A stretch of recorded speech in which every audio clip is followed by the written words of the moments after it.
This is Make it plain. MIP With Masamela Matfumo. Mark Thompson. Make it plain. Get woke.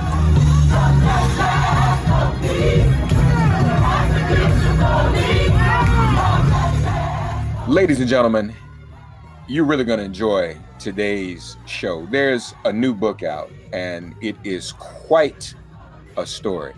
Can't wait to hear all about it. My guest today is assistant professor of philosophy and religion at the American University in Washington, D.C. His research explores the varieties of Black religious experience, especially as they are lived on the margins of power and outside the bounds of established institutional authority. So he's right up my alley, folks. And we get to talk a little bit about spirituality today for a change. Mm-hmm. His first book, you all may have heard of it, Black Gods of the Asphalt, Religion, Hip Hop, and Street Basketball. He was a ball player himself.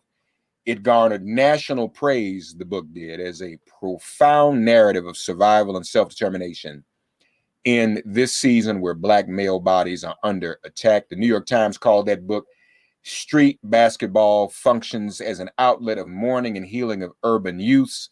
Boston Magazine called it painful, beautiful nonfiction as well. He's been interviewed by all the major media, and it was long-listed. Black Gods of the Asphalt was long-listed for the 2017 Penn ESPN Award for Literary Sports Writing and named one of the Boston Globe's best books of 2016. My guest also is a graduate of Boston University, where Dr. King learned. We're happy to have with us, and we're going to talk about his latest book. Again, can't wait. Take Back What the Devil Stole. Dr. Onaje X.O. Woodbine. Dr. Woodbine, good to have you here, brother. How are you? Oh, wonderful. It's so great to be with you, Reverend. All right. It's a pleasure to have you, and praying that you and yours are faring as best you can in this pandemic situation. Thank you so much. And the police demic, as I like to call it. That's right. That's right. What's going on? So this is a story about a woman that you encountered. And I think what I ought to do is just kind of turn it over to you to tell. This is a story about Donna Haskins. That's right. And well, let me not spoil it. But you found her to be both a spiritual woman and a prophet, and that's how she's been able to navigate.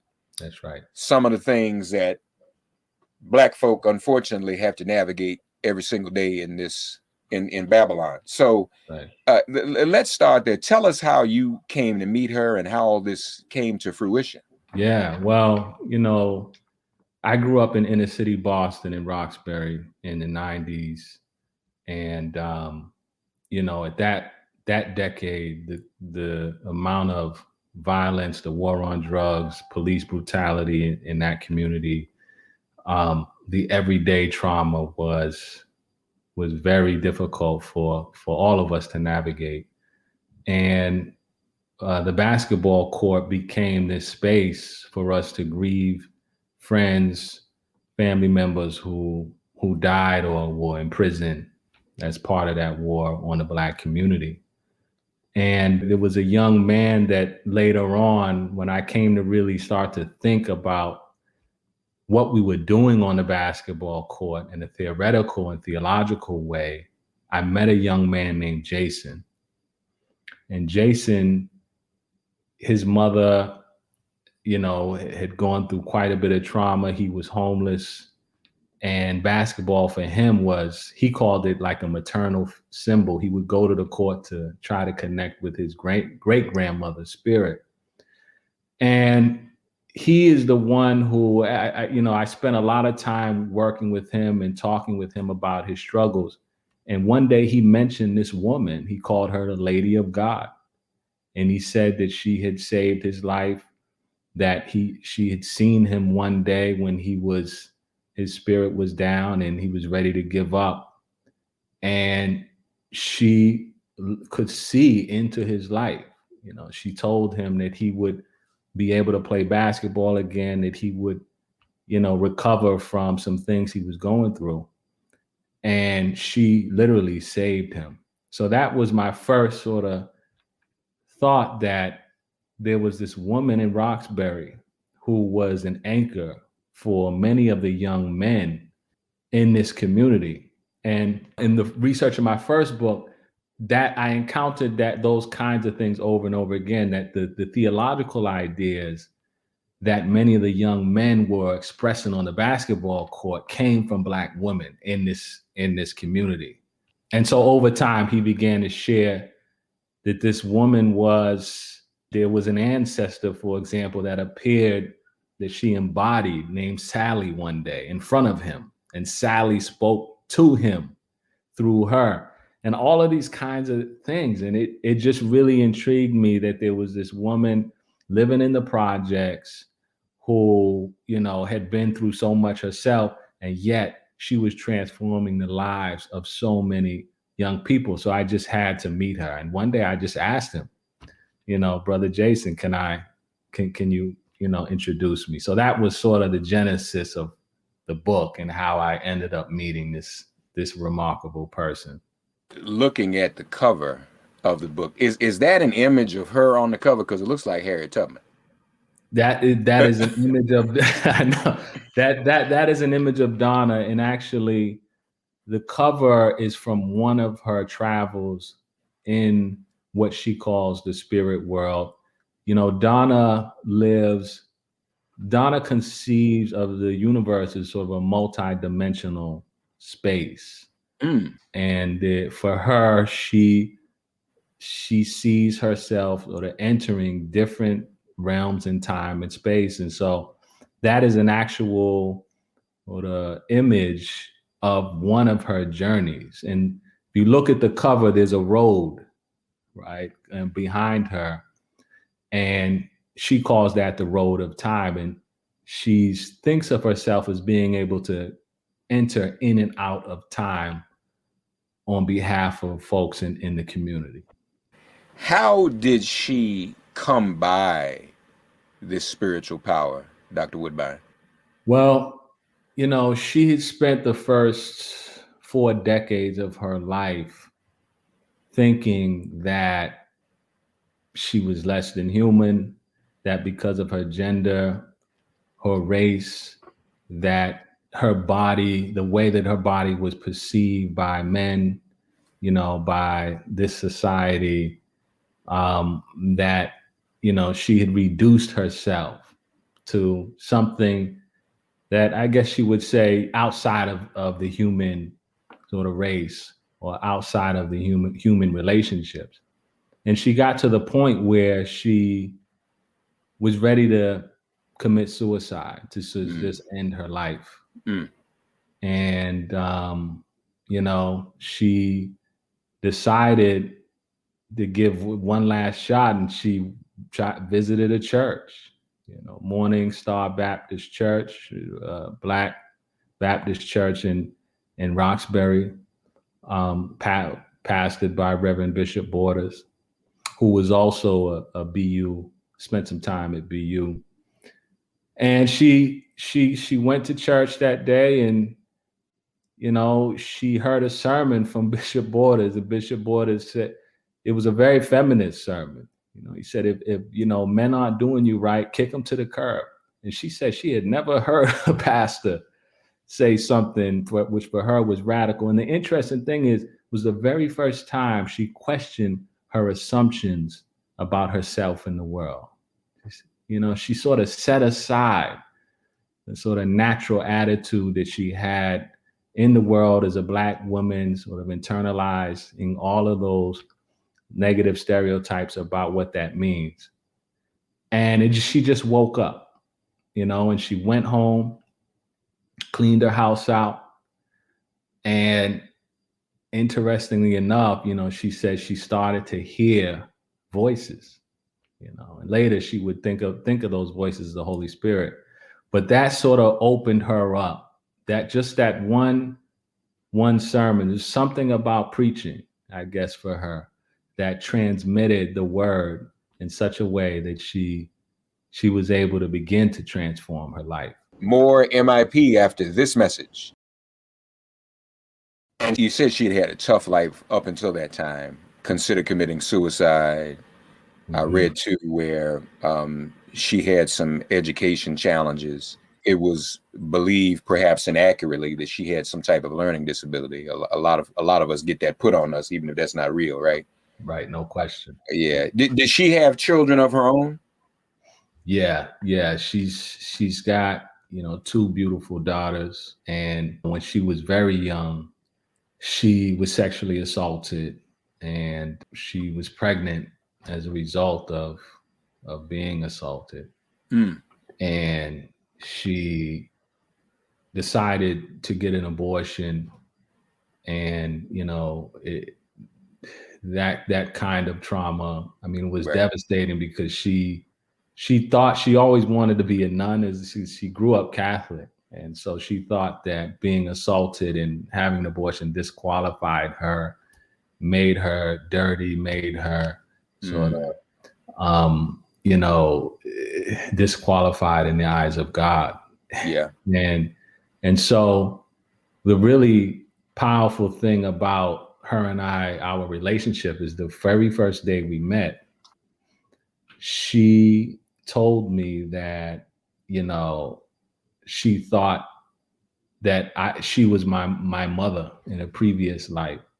And over the course of our conversations over 4 years, I came to realize that she in some ways saw me as the son that she would have had, you know, if she hadn't had an abortion. And so our relationship became like a mother-son relationship.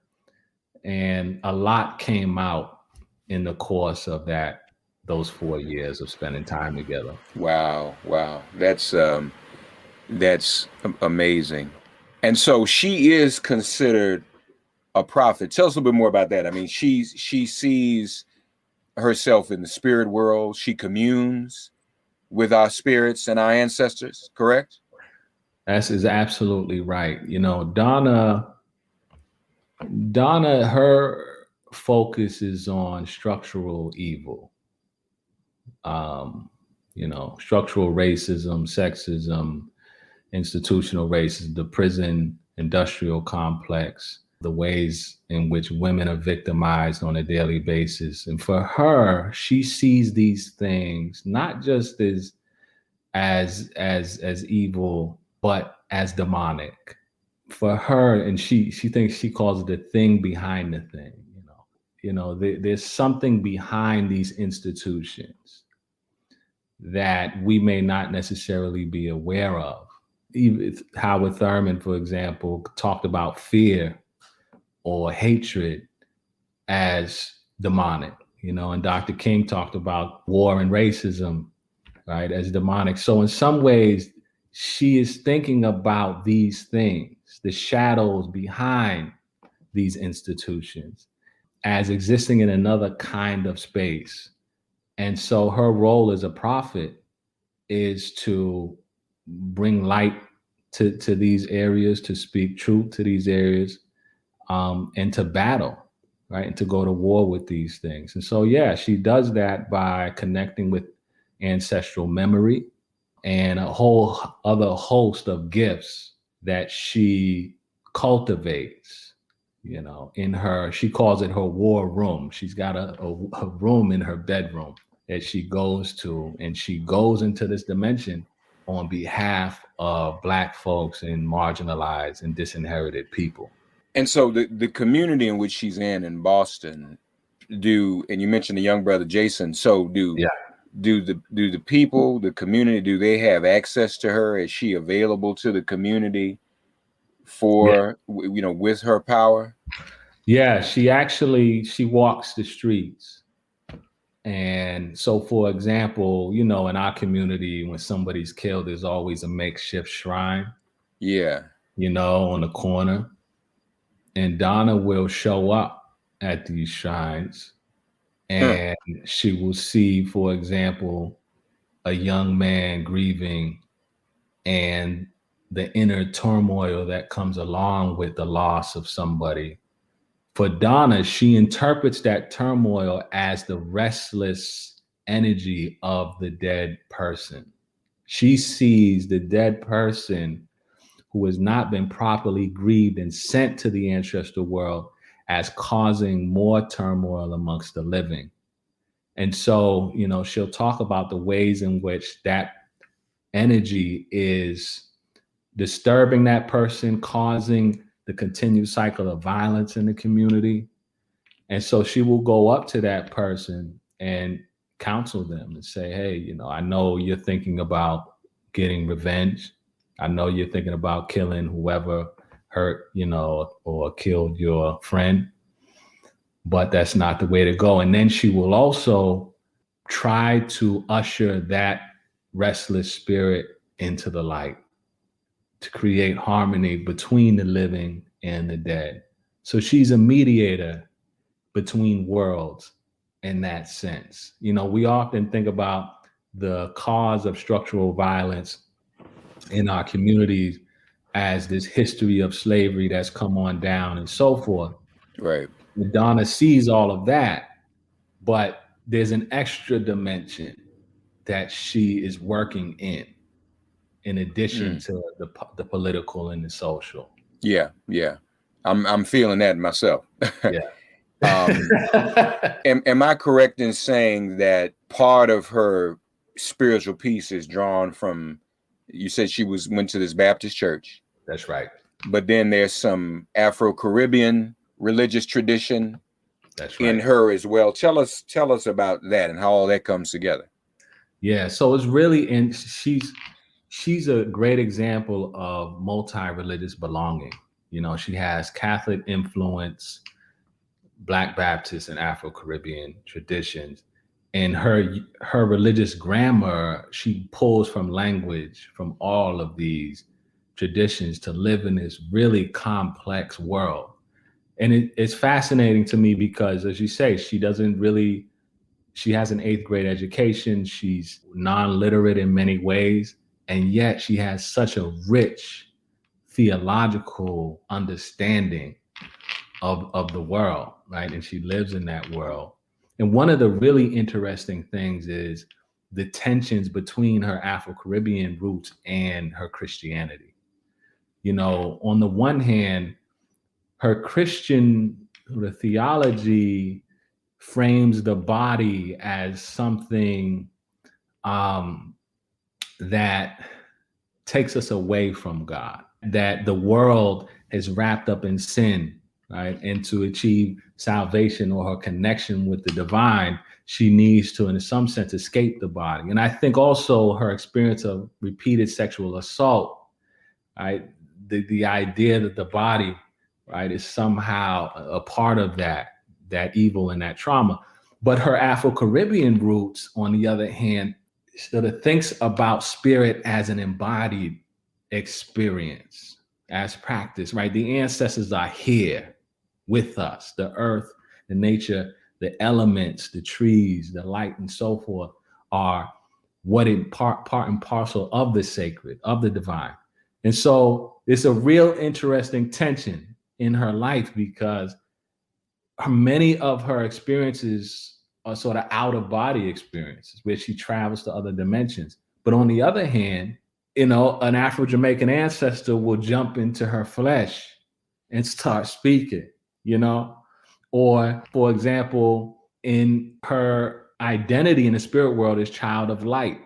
And so she has a elemental theology, light. She called me a tree of wisdom. I've never heard a Christian talk about someone as a tree or, you know, a light, or other people I've seen her, she calls someone a water, a river or so forth. So it's really interesting. And it's all based in her experience, right? It's not that she's an apprentice without a master. She's not getting this from doctrine and so forth. This is what she perceives herself to be witnessing on a daily basis. That's so powerful. What Dr. Woodbine do, and I'm hearing her story, particularly the traumas that she experienced and her metamorphosis from darkness to metamorphosis to light. Yes. Yeah.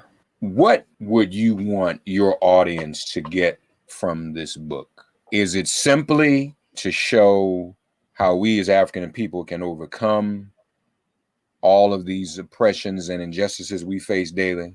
Or to the extreme, is it an opportunity for some of us to ponder, consider, discern where we are in relationship to our own ancestral spirits, and maybe inspire some of us to because I wonder if God would only give, or the Creator would only give Donna this gift. I wonder if others of us have it, but we don't know how to shut up and be still enough.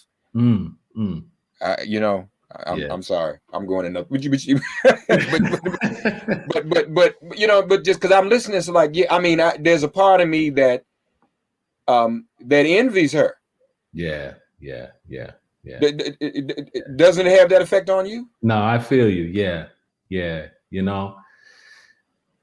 Howard Thurman, the theologian, the mystic, Martin Luther King's mentor during the civil rights movement, he always talked about nothing in your environment can determine the quality of your inner life, that's a choice you make. And that to me is one of the most profound things that Donna embodies.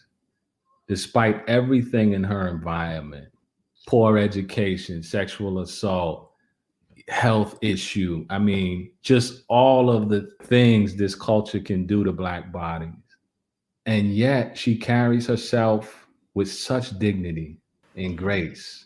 And there is something about being rooted in that kind of memory that has the power to heal, to transform, and to navigate the worst kinds of injustices.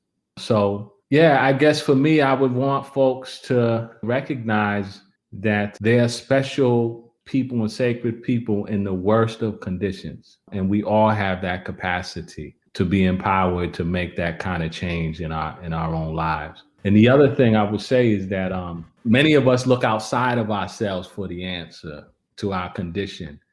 Donna represents somebody who turned within, because for her, the social, if we live in the social world and internalize it, why not deal with your own problems within your own self as a method for changing the world? Because if you're able to change yourself or answer a problem inside yourself, you'll naturally answer a question that other people have. You know what I mean? Yeah. So she's just an example of our spiritual genius. Yeah. More MIP after this message.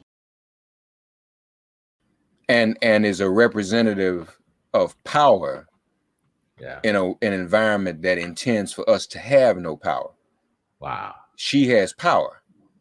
That's what's amazing to me about this story. How is she, and you describe her as a prophet, obviously, so how is she viewed by others in the community? Let's say, mainstream clergy and whatnot. How do they perceive her? Do they acknowledge her or what? Yeah, oftentimes she's marginalized, she's being crazy, because she's a woman with power. And she talks about she's not doing religion, she's doing Jesus. And so she's very critical of religious institutions. Gotcha. She talks about being in the church and seeing folks come in, and you got to dress a certain way and you got to look a certain way. And, one of the places where there's the most trifling things going on is the church in her eyes. You know what I mean? So she has one foot in, one foot out. And she really bows to no one. This woman, I brought a celebrity that I know to visit her one day, and it was like he wasn't even there, because she truly, she identifies with this other self in this other space, and it's just remarkable. She's dealing with some other celebrities. She's dealing with some other celebrities that the rest of us can't see. Right, She- that we can't see. And in fact, sometimes, you know, she'll just interrupt you mid-sentence and start talking to whoever else is in the room, you know. Wow. And the other piece that I love is she does not accept money for anything, because she says to me, this was given to me for free. Why would I, how can I charge for anything? And again, she lives in subsidized housing. Mm-hmm. She's on a fixed income and will not accept a dime. You know? She's a prophet. Has she been reported to perform any miracles? Well, I don't think the folks that she works with would call them miracles, but I think you can frame them that way. One of my favorite stories is of a woman who came to her. She had known this woman for a while, and this woman could not have children, and it was devastating for her. She really wanted to have children. And so Donna entered the spirit world one day, and she was in this room, and she realized it was this woman's house. And she sees this woman on the bed with her husband is laying in the bed. She's sitting at the foot of the bed, and there's a child running around. She's like, okay, she's gonna have a child. She's gonna get married. She's gonna have a child. And Donna's like, okay, I'm ready to go back into my body. I've seen what I needed to see to report back to this woman. And Donna can't get back into her body. And she starts panicking. And she's like, what am I going to do? I can't get back. I'm going to be stuck here. And then she just calms down and she tells the Holy Spirit, okay, you must want me to see something. Calms down. And she finds herself back in this woman's house. And there's a little boy there. And the boy, what really challenges me, the boy sees Donna and freaks out, sees a ghost. Now, but this is happening in the future. But the future is present. It's weird. She's a very weird understanding of time. And the boy freaks out, and Donna says to the boy, "You can see me." And the boy's calling his mother, and she's like, I gotta go. And she finally comes, and she gets into her body. She's in the present now. And then she goes to this woman, and she tells this woman, listen, you are gonna have a child. You're gonna get married, and so forth. And the woman's like, Donna, I can't, I'm not been able to have children, this and that. A few years later, this woman moves. She calls Donna, I have a daughter, have a son. And she named this child something akin to the word miracle, like you're saying. It's the child's actual name. And Donna, this has happened for so many. I can tell you, I've seen Donna do this with folks in the community, just walking down the street with folks and change folks' lives in this way. Amazing. Yeah. Yeah, those are miracles. Those are miracles. And those count. Those count. Oh yeah. And some of y'all think only one institution can define what a miracle is, but in our context, we have it. Does she know you wrote a book about her? Yeah, well, that's a great question. I mean, she cool with that, because after the people hear this and read this book, folk gonna try to go see her. And like, I'm ready for you to take me to see it. Right. Be honest with you. So is she aware that she might be? And frankly, I'll just be honest with you. I even see a movie in here somewhere. I mean, this is an amazing story, especially with all things we're facing as a people right now. They had this sister being a prophet and a miracle worker. Is she cool with that? I mean, she's probably about to get hit up big time. Yeah, you're right. There's something dangerous about the written word. And the way in which language, there's certain knowledge and experience that can't be reduced to language and words. And when you as a scholar are taking somebody's sacred experience and reducing it to writing, there's a lot of risk that you do violence to that person's agency and meaning, especially a woman who is not literate herself. And that was a really interesting sort of thing, a challenge to work with. And how do I honor her experiences? And she wanted her experience to be shared for the benefit of others, but at the same time, not impose a scholarly model on her experience. And what we decided was this would be a collaborative ethnography. We would work together. And what that meant was not only working together throughout while I was writing, but at the when I had a draft, I read her for 48 hours. I read her the entire book, word for word. And it was the most profound thing because she was in tears. I was in tears. At times, the spirit would come in and say to her, change that wasn't correct. And so it was a really interesting thing. Not only what the book was created by her and I, but then there was this spirit that would speak, So at the end of this, it was the question of authorship became a messy question and a really interesting thing. So, but yeah, she's very pleased with how it came out. And, she just constantly tells me, Onaje, I don't want any praise. I don't want anything like that. If it helps others, then it'll be good. It'll be in the eyes of the spirit. So that's sort of her motivation. That's incredible, brother. This is an incredible work. I strongly encourage all of you to check it out, and hopefully it can provide some comfort, some guide, some help, some instruction. Yes. As we navigate the turbulent waters we're still navigating every single day as an African people. And I'm also pleased to hear about her multi-religious experience, because we as African people need that more than anyone. And this is us. We can't deny who we are. That's right. And we come from an experience of a people that knew God and knew creation. That's right. And knew ancestors centuries before, millennia before. That's right. The white man did. That's all right. And we cannot deny that. And that's frankly, whether we want to admit it or not, is I've always believed, Brother Woodbine, is not Christianity that saved us. It's our reclamation of a faith that the white man stole from us, repackaged it and called it Christianity. But our reclamation of that faith in conjunction with the other spiritual experiences, our traditional African religions, our Afro-Caribbean religions that we brought over here with us, all of that. That's right. And this is a powerful piece. So folks, strongly recommend you check out this great book, Take Back What the Devil Stole, an African-American prophet's encounters in the spirit world. She's in Boston. She's on the ground. That's right. There is nothing she's dealing with that you and I have not dealt with in some way, form, or fashion. And we all know this.